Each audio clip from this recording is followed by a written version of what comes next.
Hello and welcome to Dorsum Expert Talk, a new podcast series brought to you by Dorsum, the leading wealth tech provider of the CE region. And in this podcast series, we will be talking to industry experts, giving you valuable insights from all across the financial sector, primarily investment and wealth managers, but not only.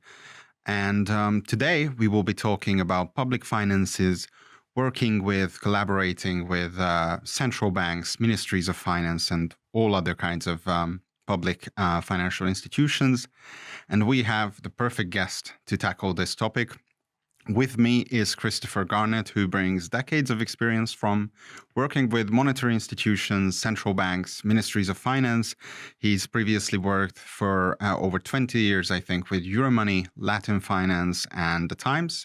He brings a huge amount of experience in this field and is currently involved with monetary policy think tank OMFIF and also working with Dorsum as international advisor. So first of all, Chris, welcome to the show. Thank you for being here. Thank you, Bottom. Nice to be here.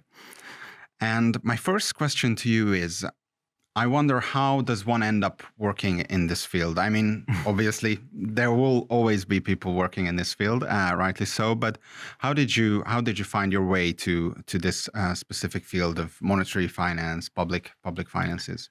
Well, first of all, I'd better say that I'm not truly an expert in monetary policy and that kind of thing, although the vocabulary of all of that activity and international capital markets, perhaps most of all, has been in my mouth, as you might say, for well over 30 years.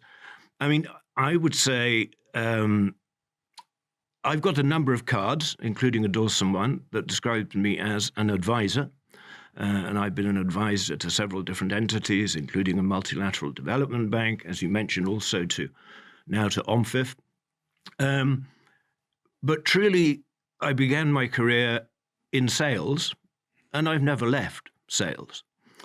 So the idea of selling something that becomes a service is what I do for all those various entities and have done for a very long time. And I'll tell you a small anecdote. Several years ago, I was chairing a panel discussion on corporate finance in Saudi Arabia with a group of Saudi Arabian CEOs. And at the end of the panel, which was probably an hour's questioning back and forth, interviewing, live conversation, as I always try to make these panels that I moderate, and the CEO of an engineering company afterwards said to me, "Now, tell me, your background, finance, economics, business, what did you study?" And I said, "No, sir, in fact, what I studied was literature, most specifically poetry." Now, Saudi Arabians are very, how should I say, they regard literature, and specifically poetry, as a very important part of the Arabian culture, and they respect it perhaps in a way that an average Western businessman might not. But nonetheless, his immediate remark was, "Well, that explains everything. That's why you're good with words." And apologies to the audience if that sounds a bit boastful on my part, but I always emphasize that words, every sale you make, every business idea you describe, every pitch you do, every report you do as to how things have gone well or gone not so well, you will be doing that using words. And in your experience, is that something that, were you able at specific points during your career to really pinpoint when that effect or that advantage that you bring with that background in literature was useful to you? Well, I think it just runs throughout the whole thing, because the conversation, like the conversation you and I are having now, is what convinces people that they should do business with you. And obviously your aim is to make sure that the business you eventually do, whether it's running a conference or buying a piece of software or publishing a book or a research report, all of those things will end up being useful to the customer, to the consumer. And obviously you get judged by the success of your previous efforts. And in the conferences business, where, as you know, I spend a lot of time moderating discussions up to this day with 4 directors of public credit from Latin American countries. It's the quality of that discussion, the spontaneity, simply, again, I'd say, the use of words that makes the product good. I see. Going back to poetry, because you and I have talked about Hungarian poetry a couple of times in the past. I'm a little ashamed to admit you probably know more about it than I do. But that brings me to my next question, which obviously I know the answer to, but I don't think the viewers do, is how did you end up here in Hungary with Dorsum? Very happy to talk about that because it's been an important part of my life. And I'll preface this by saying that those words I was banging on about are much better delivered face-to-face. And so as a result of my strong belief in that, and it wasn't innate in me, the people I worked for at Euromoney had long relied on wearing out shoe leather, going to places. Getting on planes was always the phrase you would hear from the chief executive. Get on a plane. There's nothing you can do in the office that will be as valuable as what you could do if you were having 6 meetings in Wall Street tomorrow. All of that has led me to add up a total of 117 countries that I've visited in my career, in my business career, and many of those dozens and dozens of times. And an important one is Hungary. Now, back in the late 80s, which is beginning to show my age, and I might come back to the importance of age as a sales tool in a moment, but back in the mid-80s, people in England, no doubt other places too, were fascinated about what was going on behind the Iron Curtain. And Hungary was obviously known, this was the period of so-called goulash capitalism. Hungary was known as the country that was kind of breaking away most obviously from the economic models that had pertained for decades previously. It was often called the happiest barrack behind the Iron Curtain. Well, I think that's not a bad description. So I was drawn to Hungary specifically because an old friend of mine had lived here as a child when his father was British ambassador in the 70s. And in 86, he decided to move with his then pregnant wife to Budapest and just see what was going on. Write a bit, earn some money translating menus into English, living a sort of, I suppose you could even say, kind of vaguely hippie-ish life. And I remember going and staying with Mrs. Nodge in her apartment in Szabadság tér, being fascinated by the red star I could see from the window. And Mrs. Nodge, we all delighted to learn, was Mrs. Big. And Julian put up all his pals that came to visit there. And the place just got under my skin. I came by train with a friend of mine, and I could see that things were happening. So that was purely a vacation. But I was back within a few months to meet, I think, something 20, 22-ish chief executives of new Hungarian banks that had suddenly come into existence in 87, 88. And I sat, callow youth that I was, in a place called the Ballantyne's Business Club on the Pest side. Don't know if it's still there. And one by one, these chief executives came in, and I said, well, the Euromoney magazine I was working for at the time wanted to cover what was happening in the Hungarian banking sector. Things were obviously exploding in all sorts of different directions. And some of those guys, by the way, later became very big movers and shakers in Hungarian banking and in the financial sector generally. And I sat there basically and explored what was going on, got some of them to back the project by buying some advertising. We sent a reporter. We produced a 28-page research document on the new Hungarian banking sector. And ever since then, I've had a great affection for the place and a fascination for the place, and have seen it, obviously, over the course of your lifetime, change dramatically into what it is today, a modern European country, not without its problems, economically and perhaps politically, but we're not really here to talk about politics. But the country just got under my skin. And as you know, in recent years, I've been coming here 3 or 4 times a year to work with you, and also, as you said, to work with the central bank here in particular, and that's work for OMFIF. So, yeah, Hungary was an early, what should I say? It was the first country I'd ever been to outside standard Western Europe, France, Spain, and so on. And, yeah, I'll use the expression again, it just got under my skin and I kept coming back. Yes, I think it has a habit of doing that to some people. Not everyone, but some people. But what I took from that as well is that this whole idea that actually being on the road or getting on the plane, as you mentioned, was crucial in creating this relationship between you and the country, and obviously now specific companies.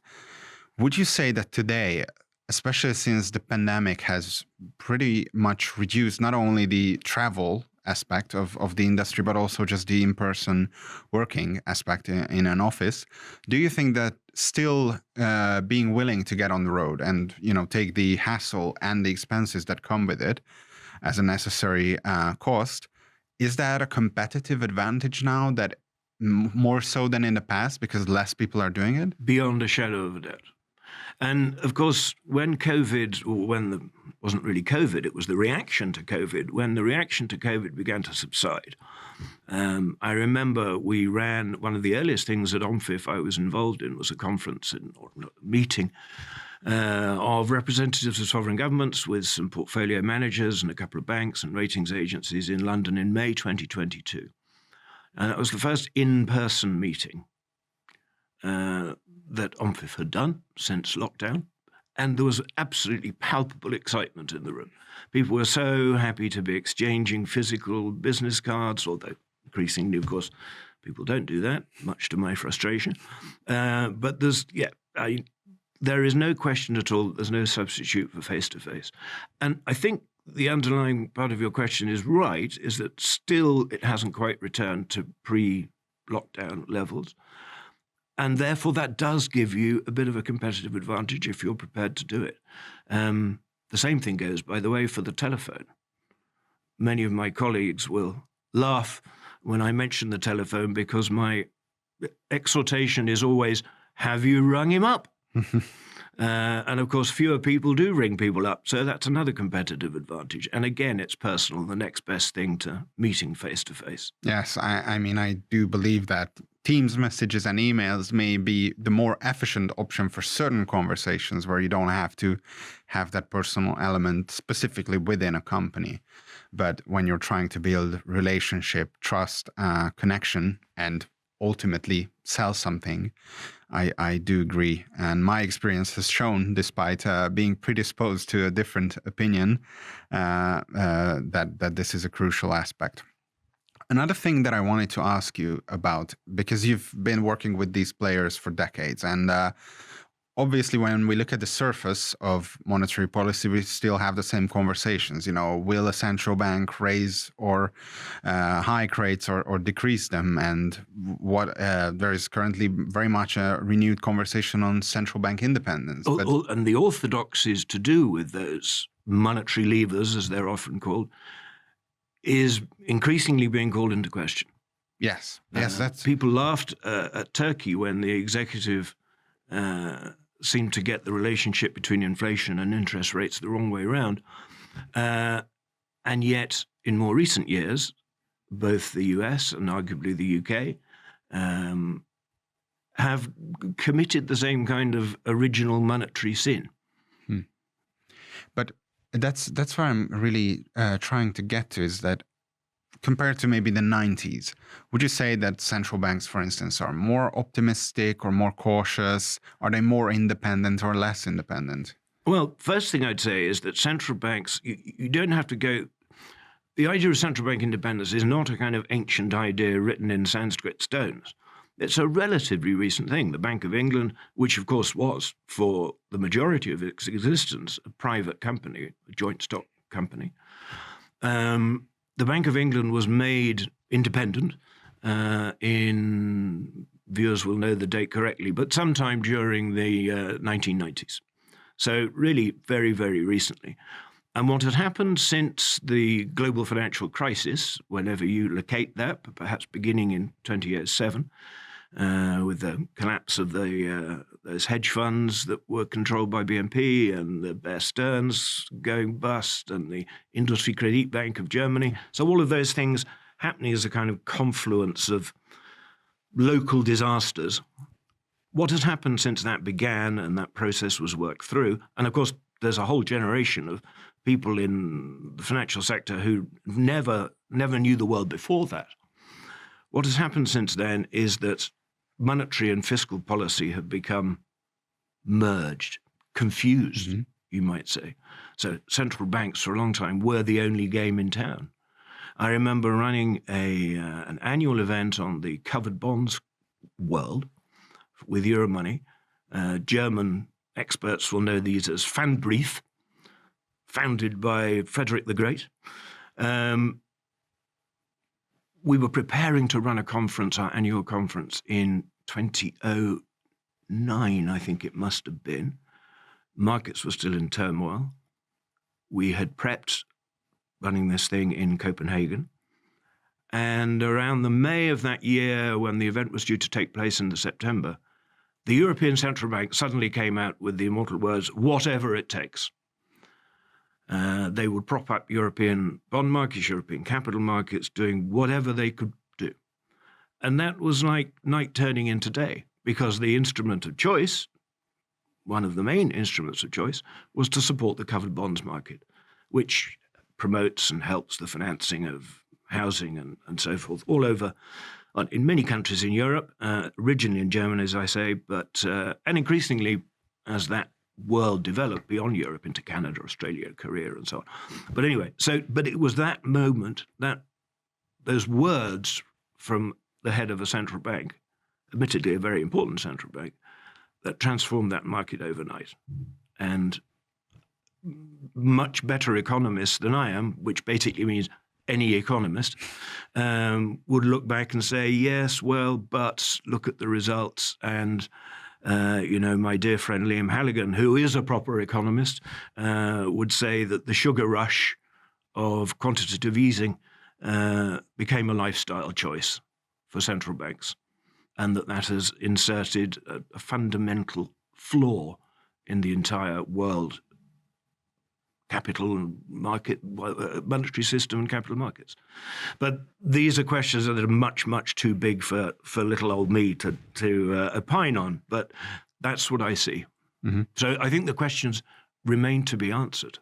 But it is interesting because sometimes my experience is that we have these safeguards or these rules set in place, and the moment they would be most, not necessarily most important to follow, but where the real stakes would set in is when those rules are often thrown away, because now it's an emergency or a crisis. And it's just an interesting way of...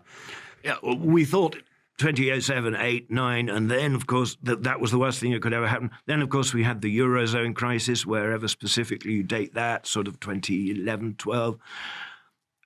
Forgive me if I'm a year or two out here. And Grexit was a word that was probably Googled a million times a day. The Greek exit from the European Union, of course, never happened. And then that was the worst thing that could possibly happen. Then COVID. And all of that caution thrown completely out of the window. Many countries massively inflating central bank balance sheets, national balance sheets. And then, of course, very sadly, we had the start of the Russian war in Ukraine, 4 years ago, almost to the day. Yes. And nobody had expected that or factored that in or planned their investment strategies with such a thing in mind. So every crisis is worse than the last, and yet somehow markets and institutions manage to survive. And we look at the world now, as of February 2026, financial markets seem to shrug off headlines that one would have imagined only a few years ago would have caused the entire system to explode. Yes, I mean, even after COVID, I think the fall experienced by stock markets proved to be very short-lived compared to the shock, the size of the shock itself. But do look at what's happened to the price of gold, which has been somewhat counterintuitive. And if you looked at the price of gold and indeed silver, although both have come off in the last couple of weeks, if you looked at that in isolation, were asked to deduce from that what is happening in the rest of the world, people would say, well, markets must be going to hell. But in fact, the S&P has hit record highs. So, those two things don't theoretically fit together. That old joke about, the Frenchman, mes amis français, je vous aime, the old joke about the Frenchman saying, never mind if it works in practice, does it work in theory? What's happening doesn't work in theory. Nevertheless, it is a reality that we observe around us every day. Another shift that has happened in the last few years, and I think it's tied to some of the things we've been discussing, is the increasing interest from debt managers, ministries of finance, in turning to retail investors for funding. And this is very much an interesting topic for us because your partnership with Dorsum focuses on this area of digital retail government bond distribution. But what are the things, so it's sort of a two-part question.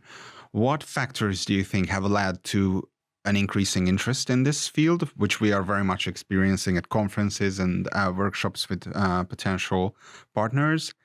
And what value can it create for countries that do decide to commit to serving retail investors with specialized bonds? So, I'm certainly very, very happy to talk about that. Before I do, I should just give a quick shout out to the AKK. It was the AKK under its former head, Zoltan Kurali, who introduced me to Dorsum, and thanks to him we are sitting here today having this delightful conversation. Zoltan is now, of course, at the central bank, but I first began to learn and understand something about the potential importance of retail investors, citizen savers, as I'm fond of calling them, in a state's borrowing, capital raising program, by talking to Zoltan at the AKK and his colleagues at the AKK, because Hungary had been a leader, remains a leader, Yes. in selling bonds into retail. It varies according to policy, but as you know very well, something between a quarter and a third of retail bonds, of bonds outstanding, papers drawn against the security of the Hungarian state, are in the hands of retail investors. And of course, it is Dorsum whose technology and expertise underpins that whole thing. So just, again, that's a bit of an answer to why Hungary, but the AKK definitely deserves commendation. Excuse me. So why are they important or interesting or potentially important? A number of reasons, and it does vary a little bit whether a country is in the Eurozone or not. Hungary, of course, is not. By definition, if you're borrowing in your local currency, you have more control. You print the currency, so you set the interest rates. You are not going to be subject to the famous, what do they call it? Is it the Dutch disease? Anyway, it's some kind of disease that often associated with Latin America, where Latin American countries are borrowing in dollars and then their own currency suddenly devalues dramatically and then they're stuck. So borrowing in your own currency has an advantage. Borrowing from retail investors creates investor diversification. Your population is not going to go away, so you've got a stable investor base. You are encouraging and inculcating a degree of financial sophistication in your population, which perhaps would not otherwise be there, by introducing them to the idea of interest-bearing instruments and inflation-linked interest-bearing instruments, and they're relatively sophisticated financial instruments that the man or woman in the street in many countries would not have a clue about. So I think educating the public, this is sometimes referred to as financial inclusion, although that doesn't really apply in a market as sophisticated as Hungary. Diversifying investor base, controlling your own payments, your own interest payments. I think we've also talked about, or we've seen, same in Hungary, that retail investors are less reactive to changes. That's certainly true also. So when suddenly a paper becomes a little less attractive to hold, retail investors will not sell as fast as institutional ones. They will sell once for maybe they have a fixed paper, a fixed interest bearing paper, and inflation goes up. Eventually people will sell, but they are less responsive, which makes it more of a stable source of funding. That's certainly true. And another aspect of that, I think, which is particularly relevant to a country like Hungary, many countries, but is the potential to use retail bonds as a means of remittance. So the Hungarian or any other country's diaspora working in the UK, in the US, in Canada, whatever it may be, has a ready tool, friction-free and virtually cost-free, to send money back home to family. Which is a big thing, because maybe within Europe we wouldn't see huge fees on international payments. We would still see sizable costs associated with such transactions, but in the developing world, it takes a week or two and comes with 4 to 6% fees, which is extremely high when you're sending a huge amount of money home. And the system we have in Hungary, for instance, permits free transactions, free top-ups into your account. So someone of Hungarian descent living maybe in Western Europe can easily just top up their account for free, invest in government bonds, and then maybe transfer those bonds to a relative, or maybe transfer the money itself to the account of that relative. So it's a much stronger alternative to cross-border payments. And the point about launching a retail bond, or launching a series of products specifically aimed at retail investors or citizen savers, is that you need to attract younger people into that market. If you look at the sort of archetypal investor in, say, Italian government bonds, you can kind of picture a little old lady dressed in black going to the post office to clip her coupon because she knows the guy in the post office. And that world is, of course, still exists in many, many countries, that type of activity, that non-paperless transaction. But the whole idea of Dorsum getting involved, of course, is to bring the expertise of software used by wealth management firms all over Europe to play in smoothing this market, introducing this market to digital natives, people who expect to do more or less everything in their lives on their telephone. And what are some of the factors that can make or break a retail program, in your view, that really can determine if it's ultimately going to be successful, or interest from the retail clientele falls short? Well, one of the main things, of course, that can cause friction, perhaps inevitably does cause friction, is the degree to which that kind of government funding crowds out bank deposits. So when, for example, in, I think I date this correctly, 2022-3, the Kingdom of Belgium issued an unlimited run of retail government bonds, saying that they would match every order from the, I suppose, citizens of Belgium, subjects of the Belgian king, somebody like me would prefer to say. That was clearly going to damage the banks. Funds would come out of deposit-bearing accounts in banks, in private sector banks, and whoosh, go straight into the coffers of the Belgian treasury. And I think the figure that was widely talked about at the time was 25 billion euros worth of savings were treated in this way. That clearly causes ructions with the banks. But I think the view at the time was that the Belgian government wanted to send some kind of a message to the banks. One of the things, of course, that is, I guess, problematic in many countries is the extent to which people trust their government.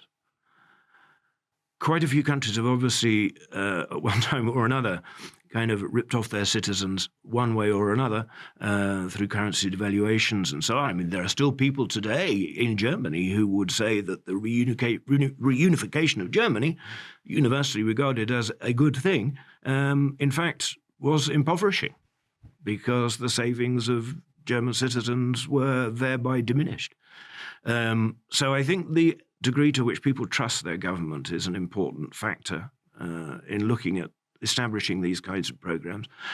And again, a piece of technology, perhaps intermediated by a trusted private sector bank, of which you've been a customer for many years, perhaps directly, enables people to get comfortable with the whole idea. They've got something here in their hand. That may be an erroneous belief, because people obviously do lose money to online scams the whole time. But it feels like something that fits in with the rest of your modern life, I suppose, is what I'm saying, about the digitalization of the channels. What would happen in a major financial crisis, of course, is another thing that would need to be considered by a government borrowing money from its citizens. But then, if such a thing happens, then there are many, many other problems that both citizens and governments will have to deal with. So I'm not sure that should be too huge a factor in the management of a program like the one that the Hungarian State Treasury has with its population. So what I understand is credibility from in the government and trust in the government is a crucial factor, without which it's difficult to address a meaningful share of the market of the retail clients. That brings me to the next question, which is, are there meaningful differences in interest towards retail bond programs between developed and developing countries? Because one would assume that developing countries have more of a difficulty to garner that trust. What we're seeing in the market is that there are developing countries interested in this, but are there meaningful differences in their attitude, in your opinion? I mean, I think plenty of people in the developed countries also mistrust their government, perhaps with good reason. Just a little anecdote I owe to an old friend of mine, Jerome Booth, who literally wrote the book on emerging markets. The difference between EM and DM, financial marketeers jargon for emerging markets and developed markets. The difference between investing in EM and DM is that in EM you get paid to take the risk. The implication being that there are, of course, dramatic risks involved in any kind of financial instrument, even perhaps US Treasuries. Is it different between emerging markets? And I suppose the difference is that developed markets on the whole would already have a greater range of sophisticated financial instruments available to savers and investors. So the retail bonds program idea has to kind of take its place in a whole range of other things that people are very used to and are already exposed to through exchange-traded funds, in their pensions, in their private pensions, and so on. So I suppose it's fair to say that perhaps it can make more of an immediate difference in an emerging market. Perhaps it's slightly... there are fewer competing calls on people's interest in savings products. But on the whole, I mean, it goes back to I suppose, almost the first remark I made today. People are just people, whether they're in the French Treasury or the Kyrgyzstan Treasury. And the technocrats that, thankfully, I suppose, although from another point of view, one might lament this, but the technocrats that are in charge of finance ministries and central banks and so on, in pretty much every country in the world, are well-educated, well-prepared, and understand the challenges that face them. No doubt there are exceptions. No doubt people will say, what about so-and-so, what about so-and-so? But on the whole, I think the quality of the people that one meets going around the place talking about debt capital markets and investor messaging and setting up of new programs are competent and able to understand. And in the end, you're selling to a person. You're talking to a person. People are people. National cultures, I wouldn't pretend that they don't intervene. But down my career, I've sort of landed in many places and met somebody who said, oh, well, of course, you must understand that it's very different here in X country. And you then kind of draw on your experience and say, well, actually, it's pretty much like that everywhere, and the differences are only of degree. I think it's fair to say that Norway is a dramatically less corrupt society than Equatorial Guinea, to pick a country at random where I hope none of the listeners are I come from. And that could be said to be an objective truth. But these examples are extreme. Most of the places you go in the world, finance ministries, central banks are staffed by very well-prepared and well-educated people who get it. Are there any characteristics, whether personal or professional, that you do see as being key determinants of who's the most effective, or who turns out to be a very effective central banker, DMO head, or minister of finance, deputy minister? Any kind of characteristics that stand out to you as being very important in that regard?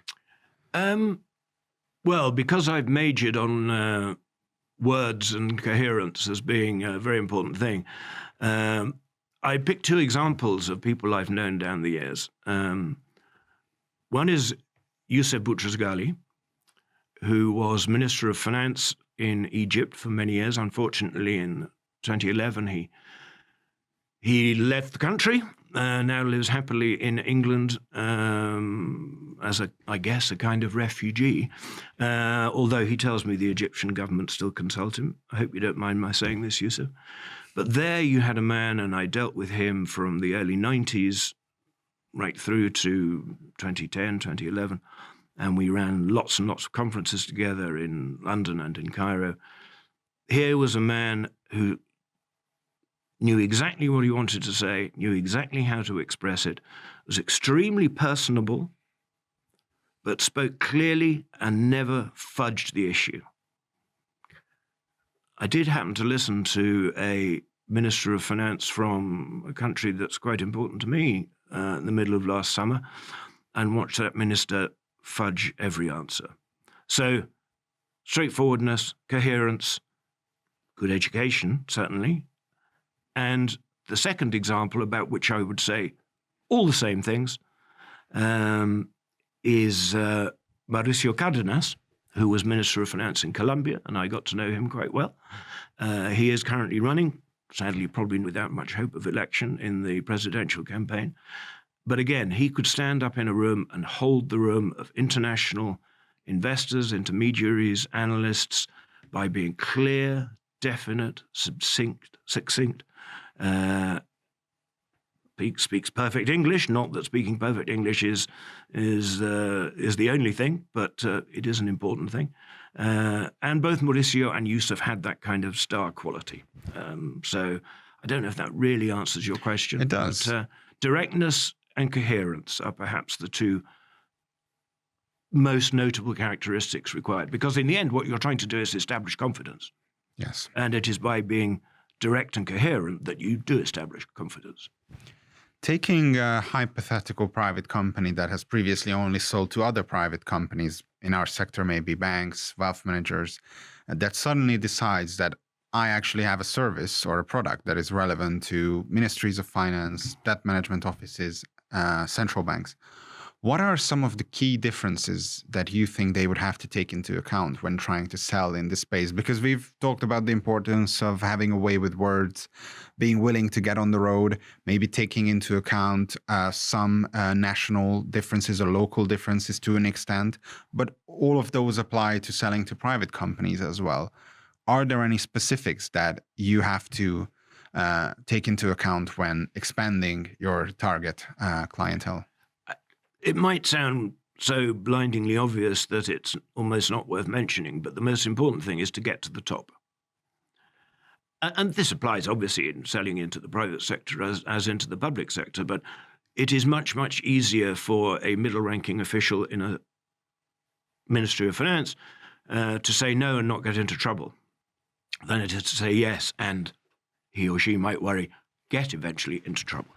Or even not to say yes, but to push the idea further up the food chain within the Ministry of Finance. So the important thing is to make sure that you're talking at the very start to somebody who is in a position, if not unilaterally, to adopt the product or the service that you're showing them, but at least has the power to influence that decision strongly. Without that, you may be wasting money on all that shoe leather and all those plane tickets. And that kind of access comes from relationships built over years, sometimes decades. And actually, I might just go back. You haven't asked about this, so I might just go back to something I learned very early on in my Euromoney days, 88 to 2016, which was that Euromoney had always the idea that they were not outside the market looking in, but were a part of the market. So every year in Washington, in originally September, latterly more October, Euromoney would hold its Minister of Finance of the Year, Central Bank Governor of the Year, champagne reception in a hotel. The founder of Euromoney, dear Sir Patrick Sargent, who died only last year, aged 100, a wonderful man, always insisted that he would invite all his friends who were attending the IMF World Bank meeting. Sorry, I should have said that was the occasion. The IMF World Bank annual meeting. They all deserved a glass of champagne by the time midday on Monday got round. So the reason I'm saying this is that being in the market, not standing outside it, is how you develop a relationship with ministers of finance, deputy ministers of finance, heads of debt management offices, directors of public credit, whatever you want to call them. And so this gives you access. You develop the relationship. You develop the personal relationship in, say, a Washington meeting or one of the regional development bank meetings. As you know, I'm going to Asuncion next month to do exactly that with Latin American ministries of finance. So they see you as part of their world. So afterwards, dear Minister, we met in Washington. We met in Asuncion. May I come and see you to talk about this idea? And again, people are just people when you get down to it, be they ever so grand or powerful. So if people see you in the context they understand, oh yes, I met the guy in Washington, didn't I? Then you stand every chance of getting in to pitch your product. But going into the junior level is very often worthless, and going in at a senior level is only facilitated by a personal relationship that you've spent a significant amount of time developing. We've been circling around the idea of the importance of building relationships, which brings me to my next question, which I think I know the answer to, but I still want to ask you. Is it possible to cold sell in this world? Completely. Just write an email to someone you think your product would be relevant to. You have no existing relationship. They haven't seen you at a conference or at a meeting of the World Bank or even at a workshop or something like that, and just be like, this is what I have. Are you interested? I think it's incredibly hard, but that's not to say it's impossible. And if I were to find myself in a position of trying to do what you've just described, the most important thing is in a line or two to establish a reason for you to be a credible interlocutor for the person you're addressing. So that would be, let's say you're cold calling somebody from the Ministry of Finance of a country you have never been to or haven't been to for 20 years. Reference your recent visit to a neighboring country. By implication, that person's homologue across the border. Or send them a little video link to something that you've done, chairing a discussion of their peers in a interesting, lively, and personal way. I mean, like you, I'm sure I get dozens probably of emails every day, most of which go into the spam box, thankfully, that are essentially cold calling me. So I wouldn't pretend for a second it's easy, but having the institutional credibility of the company you're representing, that certainly helps. But if you do find yourself trying to do that, say something in your first line that turns you into a credible person. You have to do it say, up front. I'm sorry, we didn't meet at the World Bank meeting. Oh, okay. Just nice an trick. idea. No, that's good. So that has to be included in the first couple of lines. Absolutely. Of your email. And keep it short, for goodness sake. Yeah, crunchiness is something I hear from you. Absolutely. Keep it crunchy, which means basically, I think, making sure that you don't force the recipient of your email to look beyond one screen. What I would also say is that, yes, keep your emails and pitches short, but be prepared for the sales cycle to be long. Yes. Because we've been talking just a couple of minutes ago about the differences of selling to public entities and while I don't think that banks make very quick decisions when it comes to replacing their systems, certainly we have experience at that. But my experience as well is that public entities take even longer. So that element of patience has to be crucial, right? Yeah, completely. Procurement, public procurement, these can be proceedings that, even for relatively small sums of money, these can be proceedings which drag out over a year or more. But when we were thinking about what we might chat about today, you were saying, a few anecdotes or whatever. Yeah. Your comment on banks is quite accurate. But I have to say that down the many years I've had of meeting literally thousands of bankers, probably even thousands of banks, or 1,000, there's one bank, well, many people who agree to meet you and know that you're coming in to pitch something. There are people who will spend the first 10 minutes of the conversation telling you they're too busy to meet you. So which kind of makes you think, well, why are we here? And why don't you stop talking? And then, I'm sorry if that sounds rather rude, but there is one institution where I have never found that, and that is Goldman Sachs. Really? I don't want this to be an advertisement for Goldman Sachs, but the point is that anybody you meet at Goldman Sachs, they've agreed to meet you, so they're going to listen to you. They will listen to you for 5 minutes. They will make 2 or 3 notes. They will ask 2 or 3 questions. You will answer them.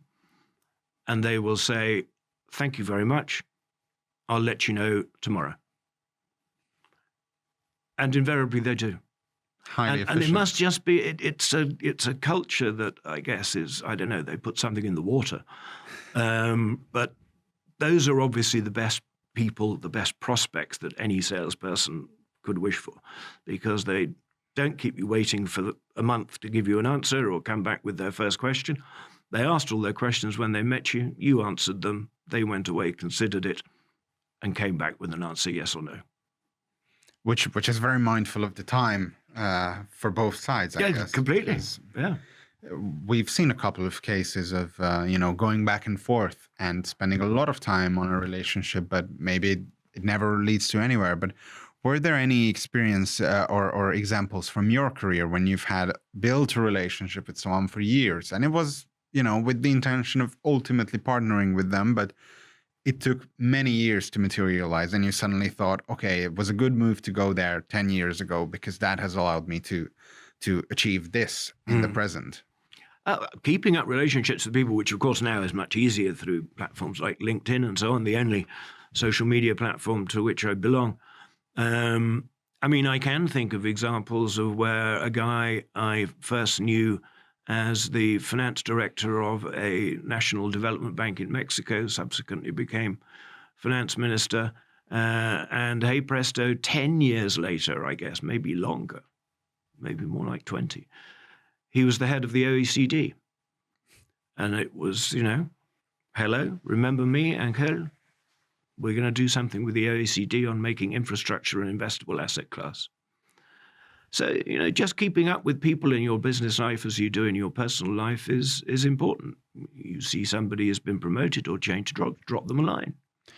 And do you think it sounds cynical? No. It's not, because you can't be successful in business, any kind of business, I would argue, if you don't actually enjoy doing what you're doing and enjoy talking to the people you're talking to. That's exactly what I wanted to ask. Is that would you agree that it's important to maintain those relationships, but not only with the mindset of, all right, I'm going to have lunch with this guy, he might be important in 5 years, but just out of actual curiosity as well, that I want to talk to him. We have a couple of things in the market that I would love to pick someone's brain on that works in a position where I assume they would have an idea, and just it would be nice to chat. Yeah, that is crucial, right? Curiosity is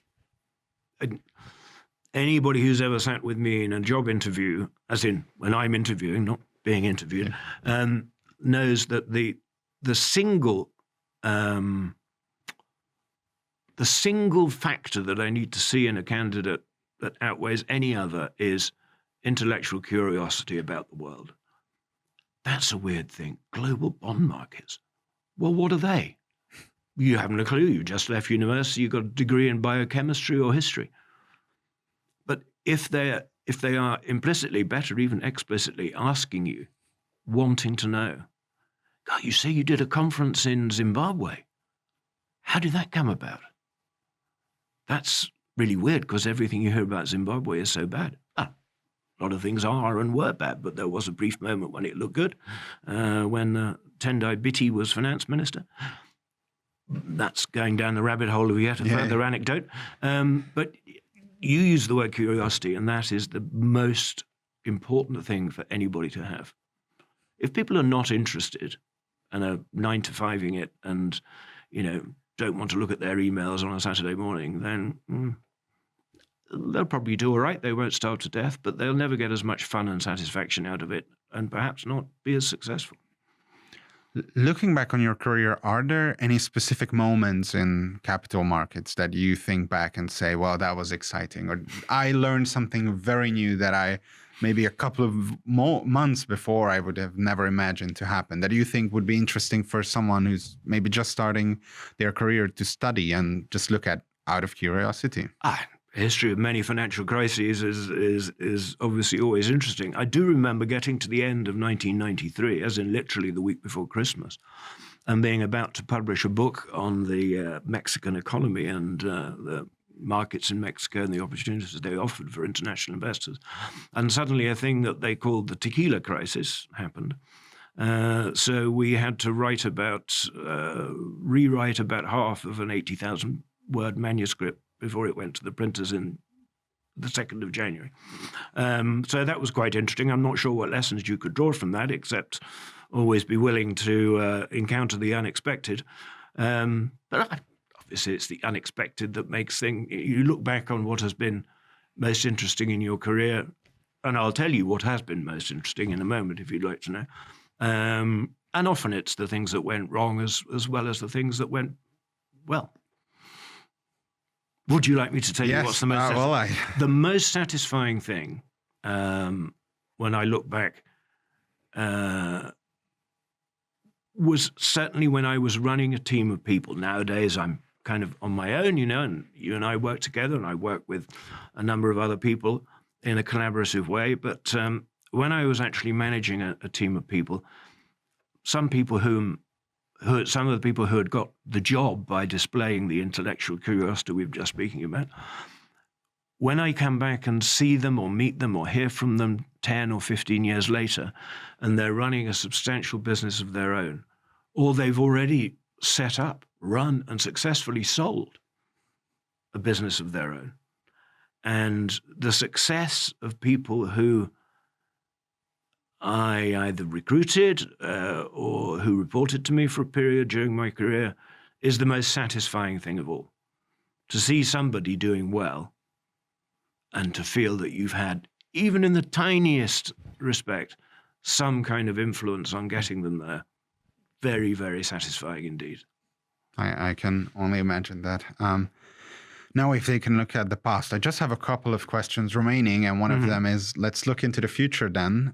We have obviously no tea leaves and crystal balls here, but is there any trend that you already see that could be important for, say, the next 5, 10, 15 years in capital markets, or the way that central banks and DMOs are operating? Anything that today is maybe only showing initial signs, but could become more important? Well, the obvious thing to say about this, and I'm beginning to feel imposter syndrome creep upon me, because I know less about this than, dramatically less about this than you do, and dramatically less than some of my colleagues in the Digital Monetary Institute at OMFIF know.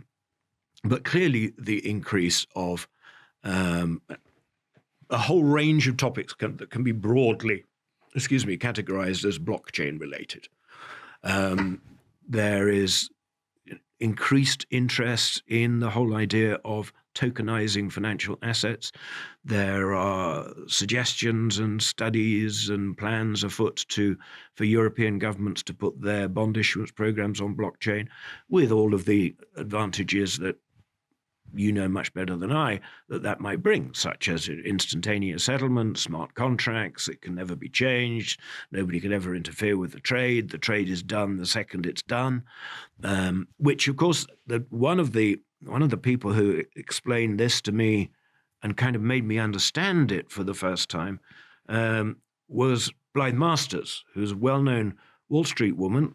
She's British, but she put it to me that imagine the trillions of dollars that are held up all the time in the financial system as collateral for the settlement of a financial trade. Even if it's T+2, T+3, whatever, there is the nominal, theoretical, perhaps you could say, idleness of huge sums of money sitting in the system that could be put to more productive use if they weren't needed for that purpose. Now, as you know very well, the whole purpose of smart contracts and putting things on blockchain is that they are irrevocable and the collateral is not needed.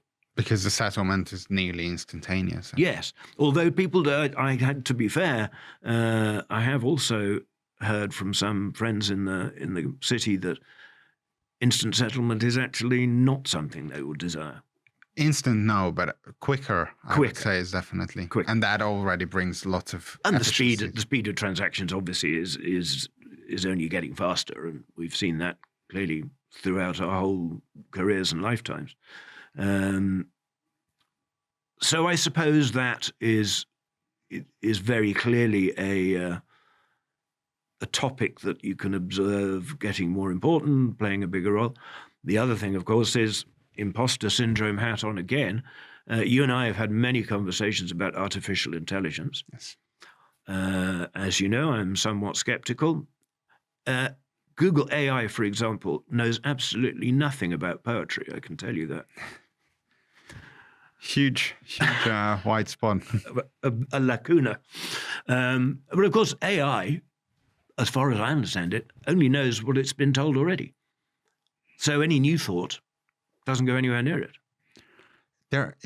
You run your kind of entire life on AI. I remember being with you in Tbilisi, and you looked at two different AIs and asked where was a good traditional restaurant serving Georgian food. Yes. And they each produced 3 recommendations. One overlapped, so that's where we went for lunch. Yeah, that's true. And it was fine. And let's just say it was a very good place. Yes, it was a very good place. I often use it, but I try to use it more as an assistant. Yeah. So that if I'm thinking of going somewhere, I will ask, but it's not like if the AI tells me you need to go to this restaurant, then I'm no longer thinking about it. And yeah. So I do use it constantly. You might be surprised to learn. When I do a Google search and it comes up and you've got the AI, all images, videos, things, it usually defaults to all.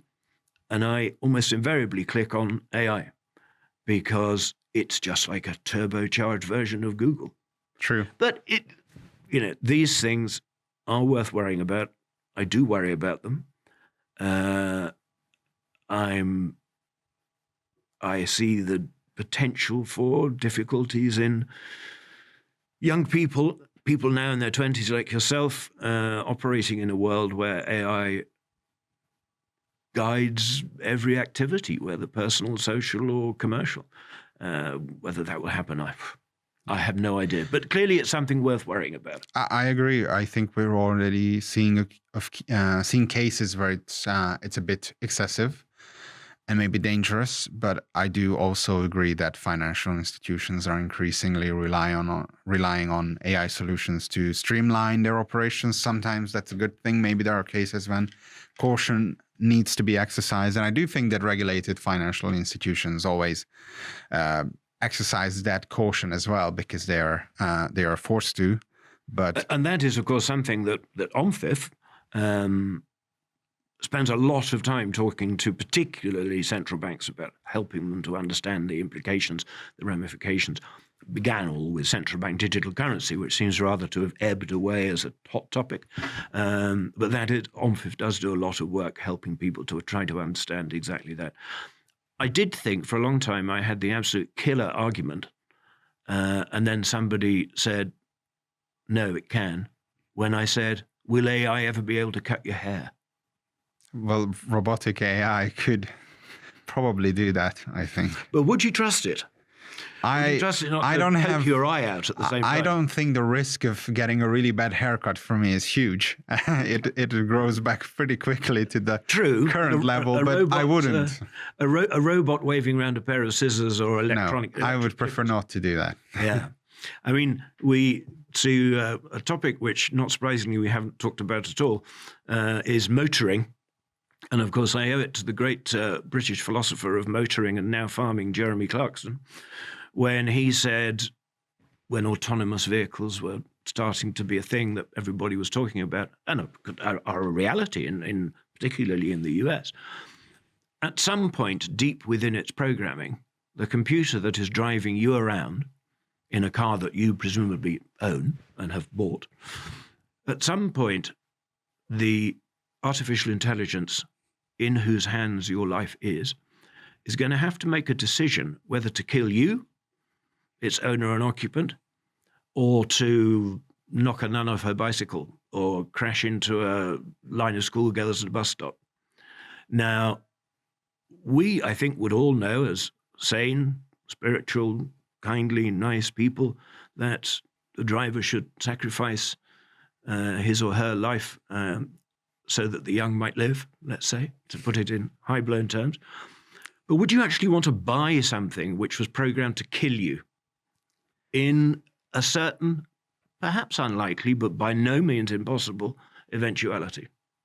That is a new thing for me to think about when I try to sleep. I certainly didn't expect to touch upon that topic, but very fair dilemmas, and would love to explore that in more depth, but we're running out of time. So okay. I have a final question to you, probably unexpected, but you have mentioned you visited, I think, 117 countries. I believe that's the total, yes. Yeah. That's the number I always say. And I think that just presents an opportunity to ask you, what are some underrated holiday spots? That's an interesting question. That people wouldn't think about. True.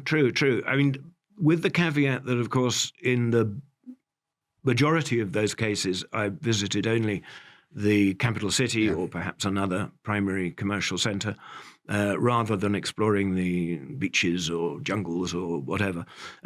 So just to think of some cities that I would strongly recommend, and I can immediately think of dozens of people who will object that I'm not mentioning their own city, but the one that first comes to mind, haven't thought about it at all, didn't prepare for the question, but you must go to Buenos Aires. Buenos Aires is the most beguiling, romantic city, I think, in the world. A dear friend of mine, Richard Banks, always says that the ideal romantic death that you could imagine for yourself is to be stabbed with a stiletto under a dim street light outside a tango bar in Buenos Aires. Take that for what you will. Yes. So other places that, I mean, I have mentioned, conscious I mentioned Latin America a lot in this dialogue. I do have a special love for Latin America. After I made my initial trips to here and other Central and Eastern European countries, Latin America kind of took hold of me. And I've been to every country, and most of them dozens of times. But outside Latin America, I've actually already mentioned Zimbabwe, haven't I, too? So in Zimbabwe, I did have the opportunity for a little leisure time. People, I think, typically would be frightened of the idea of going to Zimbabwe because they think it's politically unstable or dangerous or whatever. And look, I'm not an apologist for the current or any previous Zimbabwe government by a long chalk. But the friendliness and the business-like approach of Zimbabweans came as something as a surprise to me when I began my series of perhaps a dozen visits in the sort of around 2010, that sort of period. And I did get the chance to go to some sort of safari parks and that kind of thing. So I would recommend that if you're looking for that kind of holiday, lots of people might choose Kenya and safari parks around in that part of East Africa. I would say take a look at Zimbabwe. And beautiful climate, nice capital city, stable temperature, and you're in the highlands, not in the mountains, you can breathe. And not far away, the other place that I would put much in the same category for much the same reasons is Rwanda. So I mentioned 2 African places and 1 Latin American place. So where am I missing out? Lebanon. The cuisine very much. The cuisine certainly can get a little monotonous after a period, but in Lebanon there's always a fantastic Italian or French restaurant just around the corner. But although on the whole I always eat the food of whatever country I'm in and drink the beer or wine of whatever country I'm in. Lebanon is a beautiful country, marvelous people again. I said this in public before, so I don't mind saying it again. I made this point at a conference in Beirut quite a number of years ago. The Lebanese are the smartest people in the world living in the dumbest country in the world. There's a lot more to be said about that. But certainly I would say you can go up the mountains, you can go to the beach, and Beirut is just a marvelous, vibrant, interesting city. All right, so I'm adding Buenos Aires, Zimbabwe, Rwanda, and Lebanon to my holiday bucket list. All right, yes, why not? Sure. Yeah, I've had nice experiences in some places that a lot of people don't like too. Actively don't like. Pakistan being one of them. I've had terrific experiences on business trips to Pakistan. The other place actually that people actually actively used to refuse to go to when I ran conferences there is Lagos, Nigeria. And there's nothing to beat a plate of ungwa, goat's tripe with chili in the yellow chili on Victoria Island in Lagos. So don't be afraid of that either. All right, I will note that down as well. I do think that with that much traveling experience, you always have a backup plan in case you get tired of public finances as a travel guide or travel advisor. But on a more serious note, thank you very much for joining us, Chris. Great pleasure, Dorsum. It was a pleasure, and I hope to have you on the show again down the line. And thank you very much to the viewers as well. Please stay tuned, follow us on LinkedIn, Dorsum's LinkedIn page, YouTube, and I think on the major podcasting sites as well. I hope you've enjoyed the conversation and that you will join us next time again. Thank you.